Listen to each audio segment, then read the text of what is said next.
ஏசாயா 40வது அதிகாரம் 29வது வசனம் இப்படியாக சொல்கிறது, சோர்ந்து போகிறவனுக்கு அவர் பலன் கொடுத்து சத்துவமில்லாதவனுக்கு சத்துவத்தை பெருக பண்ணுகிறார். நம்முடைய ஆண்டவர் நமக்கு பலனை தருகிற ஆண்டவர். அது மட்டும் இல்லை, தகுதி இல்லாதவர்களையும் தகுதிப்படுத்துகிற ஆண்டவர்.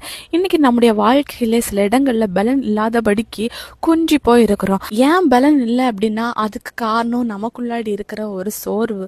இந்த சோர்வு எப்படி வருது அப்படின்னா நம்மளை சுற்றியுள்ள நபர்களாலையும் இன்னும் சூழ்நிலைகள்னாலையும் வருது.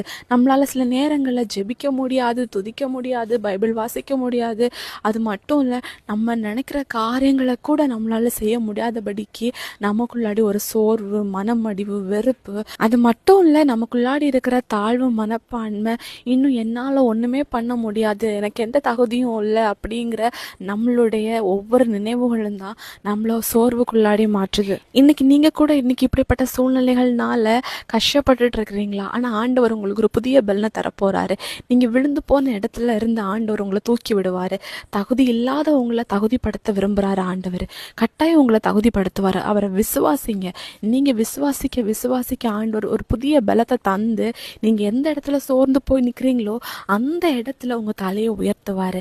ஆண்டவரை விசுவாசிங்க, அற்புதங்களை எதிர்பாருங்க. இயேசு கிறிஸ்துவின் நாமத்தில் ஆமென்.